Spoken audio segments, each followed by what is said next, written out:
The newsroom, where untold story is revealed. Nsaba munzikirize mbanirizeeko ate era mbabuuzeeko olunaku luno olwaleero. Nze Deni tuli ku mukutu gwa Beyond the Newsroom abatulaba era abatugoberera mu ggwanga lyattu Uganda. Paati ya kusatu ebya MAURICE byeyongeredde ddala okukwata wansi ne waggulu. Ebizuuse byewuunyisa kyokka ate buli omu nga weetaaga otege amatu omanye biki ebyo ebizuuse. Ninamuko ekipapula kyenfunye ngenda kukibateera awo ekya kkooti bbanga ki ettuufu lye yasibwa, musango ki gwe yakola omutuufu era MAURICE ebituufu bye byebiriwa. Wabula wano nno twewadde eddimu ne mmeeya okuba nga tugenda kutindiga olugendo tutalage ebitundu byonna MAURICE gye yagamba gye yali okutuusa nga tuzudde enkomerero y'amazima. Akabinja kaakola nako era aboogira ebifaanagana nga MAURICE bikuleetedde Ebuvanjuba ne bugwanjuba ewaka wasigalawo ewasinga. Beyond the Newsroom gwe mukutu ogukuleetera ekyo ekisinga. Katiranga naffe ng'oyita ku nooti 771 44 53 68 ne nooti 744 26 41 57 na bino bikulu tetulanga bafere, tetulanga basawo ba kinnansi n'abagwa mu kkoowa eryo. Mwebale kutuwagira. Thank you. omanye biki ebyo ebizuuse. Ninamuko ekipapula kyenfunye ngenda kukibateera awo ekya kkooti bbanga ki ettuufu lye yasibwa, musango ki gwe yakola omutuufu era MAURICE ebituufu bye byebiriwa. Wabula wano nno twewadde eddimu ne mmeeya okuba nga tugenda kutindiga olugendo tutalage ebitundu byonna MAURICE gye yagamba gye yali okutuusa nga tuzudde enkomerero y'amazima. Akabinja kaakola nako era aboogira ebifaanagana nga MAURICE bikuleetedde era ngenda kusaba obiwulirize.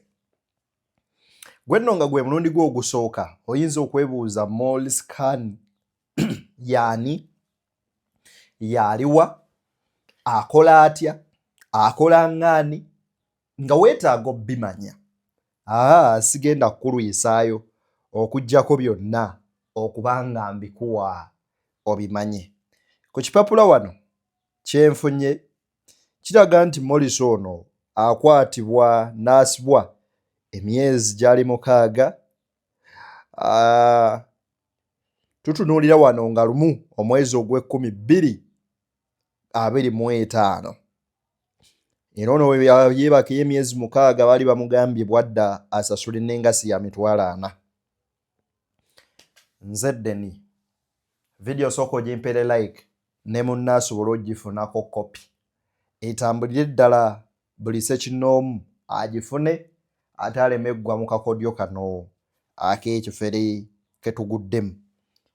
Manyi bagamba nti oli bwakufumbira ey'ebigere ey'omutwe nga oyo bwakufumbira ey'omutwe nga naawe omufumbira ya bigere ne mwenkanya evvumbe. Kati kano kafuuse k'abagezi n'abagezi. Njagala osooka owulirize ku katambi kano katini nnyo ka Godfather kaliwa. Kaakano kawulirize tukaweemukko obudde katini. Sente nenzija ko yasaka ku account jamana creators kati waliwo kye bayita virtual account. Account etamanyikibwa. Era bulungi nsobola okujja sente ku simu yo nenziteeka ku account yange ne waba ntasobola ziraba. Okujjako nga nze mugambe nti ziri kuno tuzijjeyo. Kitayadde Yanga ono yanneewuunyisizza nnyo. Banga natunuulidde Yanga nanze ndaba kadogo. Nga byayogera byonna tekuliiko kyategeera. Nga n'ebintu byayogera yabimuwa teyamuwa budde bubitegeera kubinnyonnyoka naye nga yanga kakasa ndi ye yabba banka. Yanga ono bemutunuulira n'enkozesa IQ yange eno yanga tabba banka aye tabbangako banka yanga abba bakimbuyege abaagala okumukozesa okubba banka ye babba. Kuba sisitemu ya intaneti eyo erina ze tuyita tool. Ku buli kyoyagala ku intaneti olina tools olina okugula okikolereko. Nga bw'olaba PlayStation ezo na biki byonna byonna ezo PlayStation guli ze mujja mugula ezo kati ze bayita tool. Ozigulira either ku CD oba ozigulira ku flash era bagitunda nga CD oba bagitunda nga flash. Nga bw'olaba oba olina byoyagala recording bagamba genda ogula writable ogireete tubijjeko. Kati intaneti bwetyo bwetambula. Kati ono yanga n'abamulimu emabega bakuguzisa ebintu okusobola okubba miliyoni 2 by'oyagala. Bayinza okuguzisa ebintu bya miliyoni nga 7. Kati eyo bizinesi yaabwe bo babeera basikamu. Tulina ogenda muwaabira namuwa sente anzibire banka. Okubba banka musango munene nnyo ng'okozesa intaneti. Ne bw'obba bubbi ssente ku ssimu ya muntu musango munene. Kati yanga bw'ajja akugambye nti DPC yali amuvunaana kyokka nga DPC teyayimirako mu kkooti mulumiriza. DPC approving atya beyond reasonable doubt nti omwana yabba banka nga tewali banka complaining. Bw'aba yali yabbye ssente DPC n'akasa nti omwana yabba ssente ze. DPC yazuula ate yabba ssente ze nga tamaze complaininga ku banka. Kubanga babeera babbye ssente ku akawunti yo banka yebeera complainant si nannyini ssente. Kuba nannyini ssente talina bujulizi nti gwe waziggyako. Okitegere obba otya ssente ku akawunti gy'otamanyi banka mweri. Kalaba kano akantu kagamba nti nze bampa byenjagala nenziramu n'omwezi mulamba. Kati awe wali bizinensi awo ng'omuwali ayagala awo otunda ne ku maka. Bwe mpulira abantu bayogera simanya Doni Bismarck alinawo bafaala ne ku intaneti bakajja juzi. Omusiba alabika bamusibako naye nga ayinza kuba bamukwata idle oba bamukwata public nuisance oba alina akasango bwe bamukwatira ne bamu. Ebintu bya Maurice bino buli lunaku bijja bidevelopinga era nfunye amasimu mangi agankubirwa okuyita ku Beyond as well as ne ku MCMail Live. Obubaka bwammwe tubulabye. Olina gamba nti amazima matuufu gali nti ali gwayogerako abeera emasindi gwe boogerako maama we muto. Era mu kuba maama we muto yakyaddeko ne wa muganda we mu bitundu ebimu wano mu kibuga Kampala. Era bwe yakyadde eyo ne bankubira essimu era obubaka ne mbufuna. Ne baŋŋamba Maurice mwaka guno gwe gumu alina edduuka lye yagenze n'aggyako ebintu.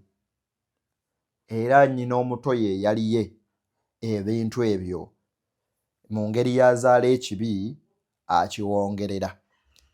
Kale Maurice ono okusinziira wano okugundi gye nfuna kambi kuyitiremukko wano mpola mpola.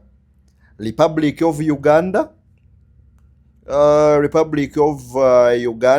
in the Chief Magistrates Court of Buganda Road at Buganda Road.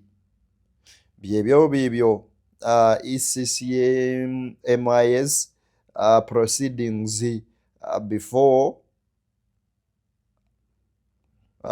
His Majesty Alex Niyonzima Magistrate Grade 1. Kale.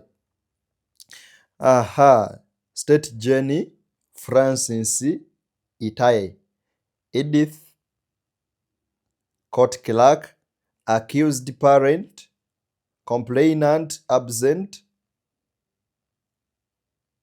Accused Present Complainant absent.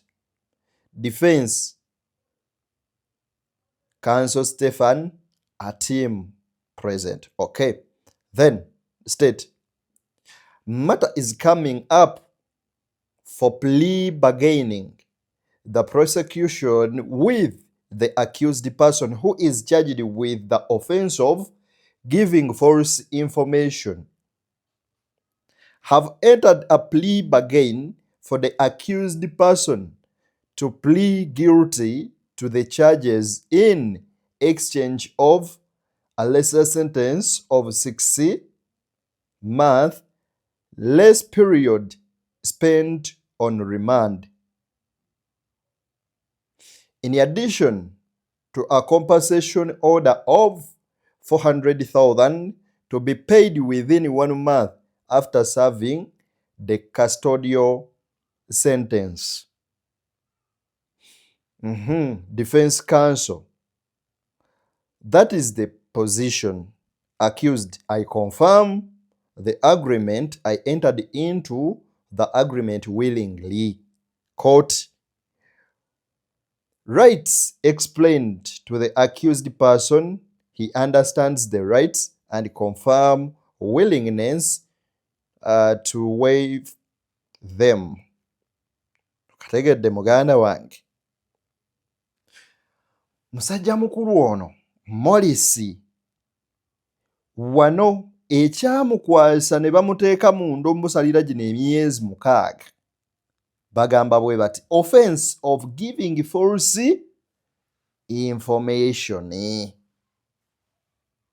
Okategedde. Then the question comes, false information about what?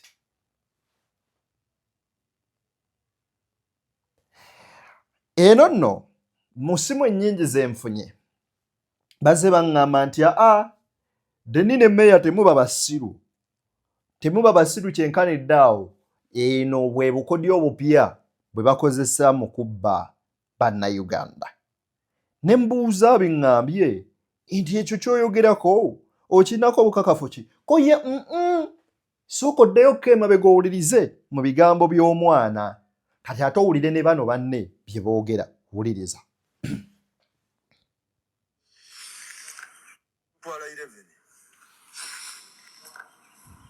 Ngamba mbuuzo olina ky'osaba kooti. Mugamba w'ekitiibwa omulamuzi wanga kyekyo ekibonerezo ky'olaba ekingwanidde nze. Kyemanyi olinayo abaana abannenkana. Wulire bimugamba yampa amatu nampuliriza naye kyemanyi olinayo abaana abannenkana oba beesinga. Bw'oba tobalina olinayo eŋŋanda zo batoobo abenkananze. Badde nkusaba omberere bwa kisa. At least obusibe bwange mbukolere mu kkomera mwendi tebankyusa. Kuba nkimanyi kati jjukire kati ndi musibe kati. Kati biweddewo bye kali ka privilege kemadde nyina kaweddewo. Kitegedde bulungi. Kuba nkimanyi bwe ntuukira Eluzira bansiba Lwakuna. Ku Lwokutaano ngenda mu ddwaliro kunkebera.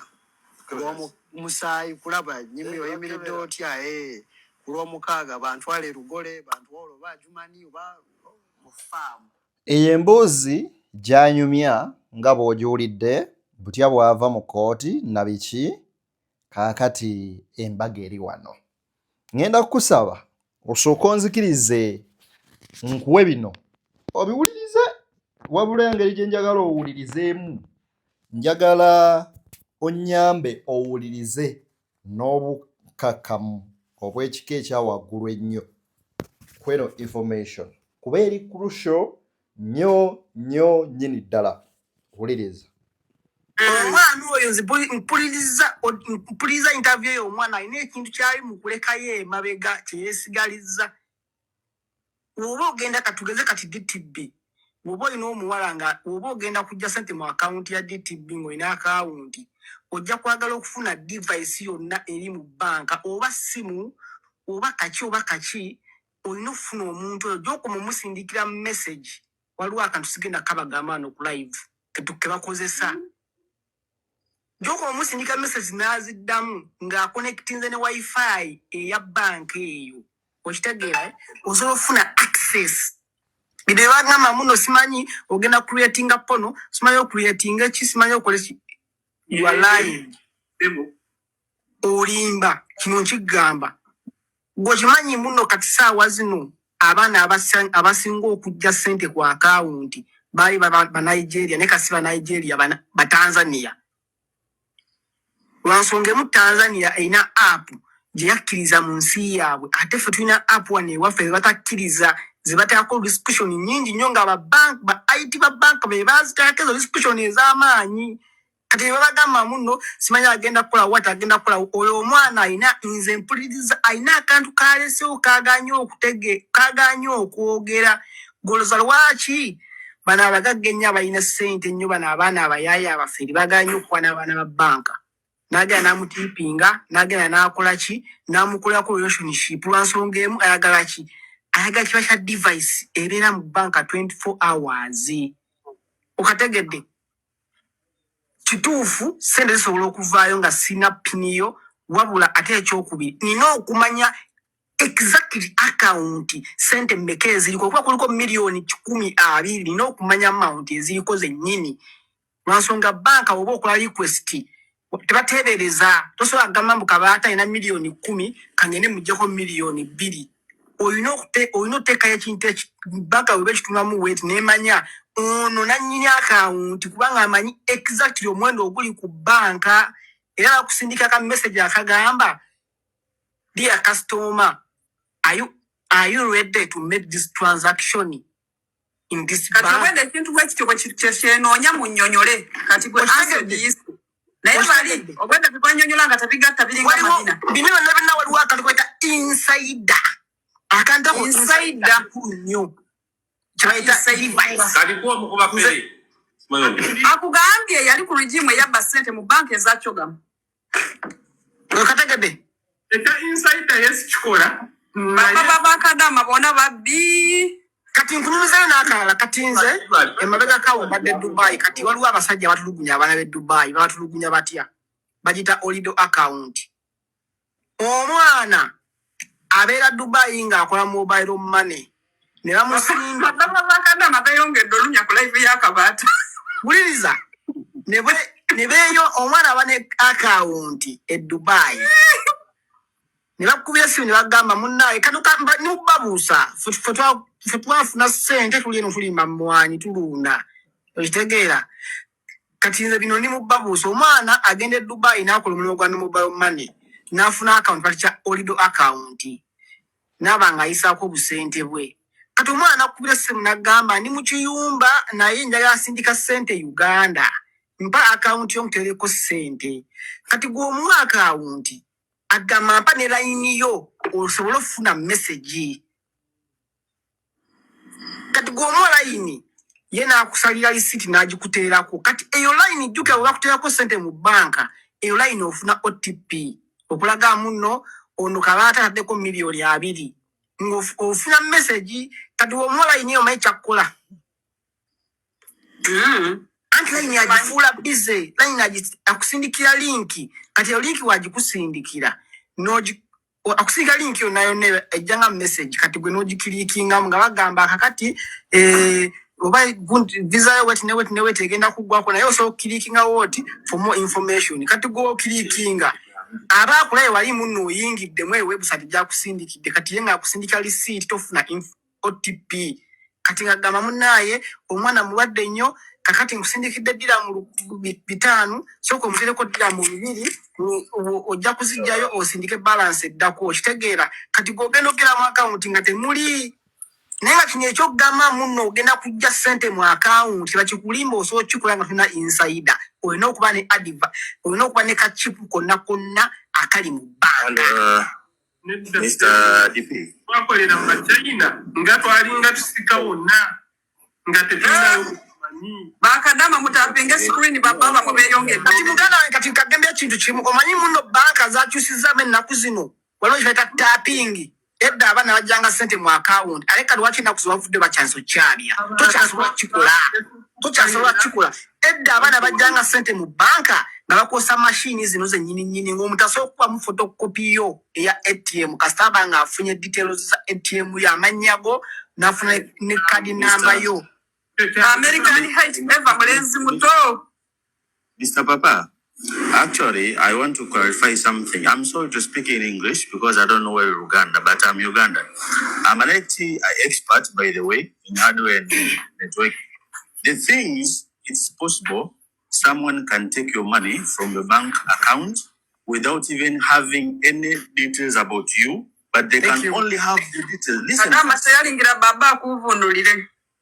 Thank you, my brother. The only thing person needs you from you, either your bank account or some other details. I had one person says that they can send you a link. Of course, many people they used to do so before. Okay, in every bank we are having a cybersecurity. Are you understanding? Thank you so much. That one is used to block from outsiders people to hack people's account and for the confidential statements and other bank statements which are confidential to the banks. Okay. Thank you. Then people they can also be identified as long as you hide your IPP. You hide your IP in protocol. It's called internet protocol. That one is like it's going to act as your phone number. Are you understanding? Now, if persons Bannayuganda bannange mweno Uganda mwe tuli iriza ebigambo abaami bano bye bakozesa nga bakunnyonnyola obukodi obuyitibwamu okubba ssente mu banka. Mwana wattu gw'alina bank account tegamatu okunkomole. Kyova olaba bakugamba nnyo si kirungi kujaajamya account number yo ng'ogiwa buli muntu. Si kirungi buli omu kutunula n'alaba digits ezo eziri ku ATM yo. Bye bimu ku biyinza okuggulira abantu emikutu egy'okuba ng'ate ssente zo zinyagibwa ku account yo. Then ki ekirala ekimu ku ebyo era abasajja baagala otereka ssente zaabwe naddala ennyingi account ezibaako ssente ennyingi tebazissaako bino wammanga.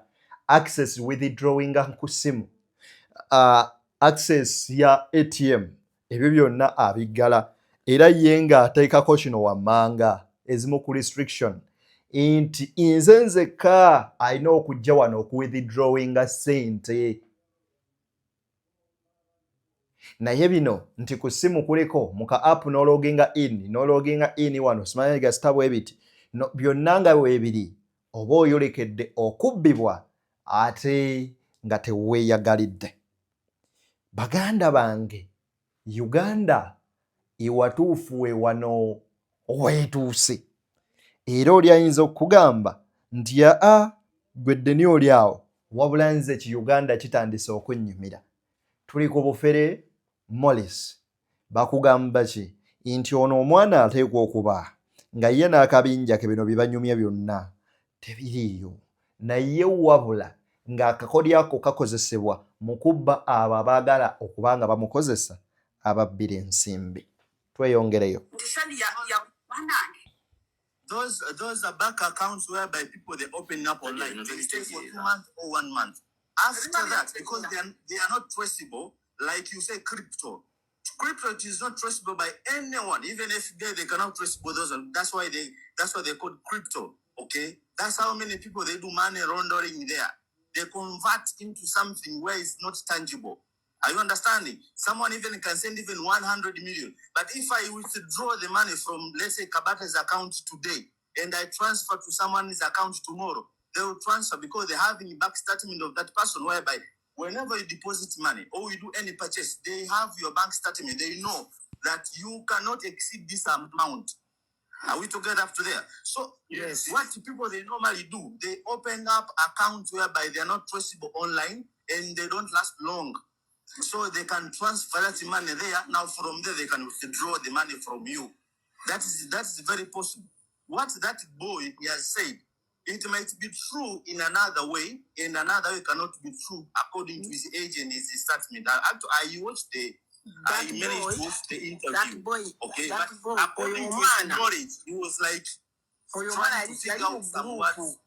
yali mu group y'abantu alina message gyasindikira abantu abamu yali mu group y'abantu abali bagezaako okukola ekintu ekyo kati nga ndowooza ye nga alina kyagezaako okukuba kyayambako naye alina ekintu kyaganya okubagamba. Of course, he might be in the group. Of course, we know. But if you are aware, the transferring of the money through bank systems, it's very hard for a normal person to hack just for one day, then you withdraw the money. It cannot be possible. Thank you. That's what I've been looking for. It's impossible. Thank you, brother. Only for the expertise who have knowledge.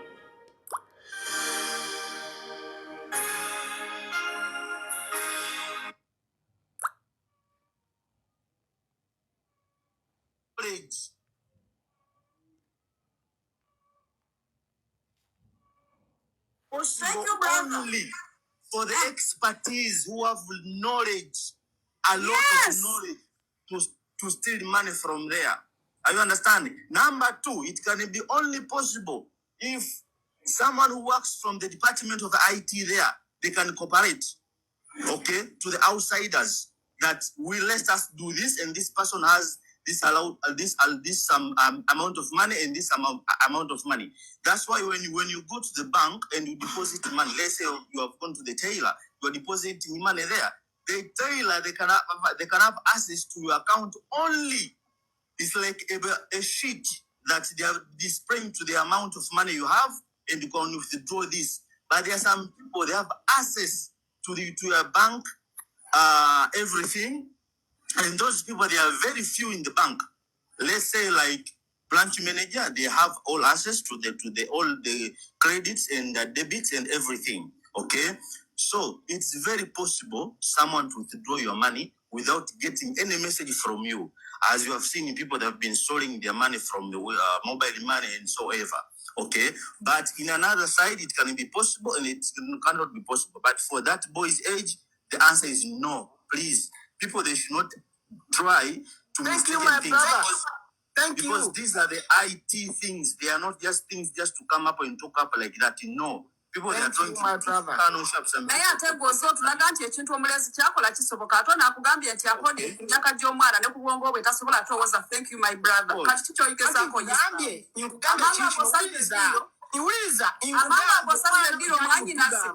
Uliza omwana kyali mutugamba ssaawa zino nkugambye ekintu kyali mukuga alina akantu k'abalimbye. Ekintu kyali mukugamba olina okuba ng'olina insider.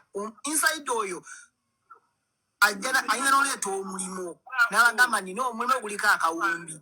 Naye nze ngenda bbawa ono papa ke mulabye ng'ayogera oluzungu ntegeereddewo nti byagenda okwogera birimu amagezi. Bano abooluganda bonna babadde tebalina kye bamanyi. Baawulira mu firimu, abamu ku bo baali bakola mu Bachina Dubai. Ebyo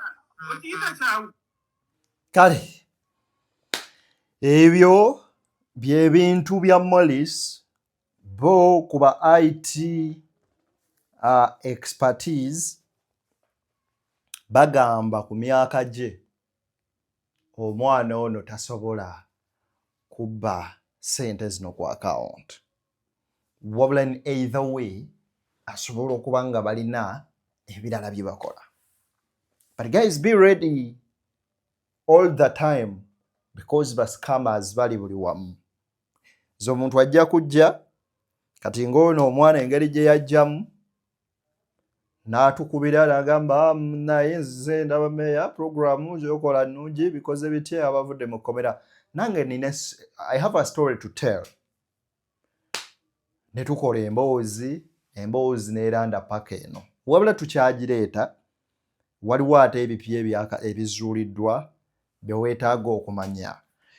Meya kave mu holiday ate tusobole okuba nga tuddamu okubibasoosootolera.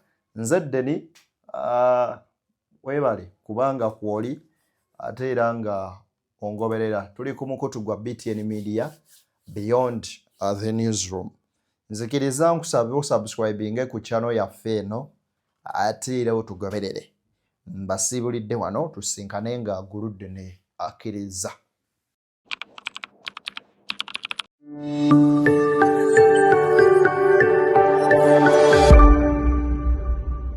Beyond the Newsroom, where untold story is revealed.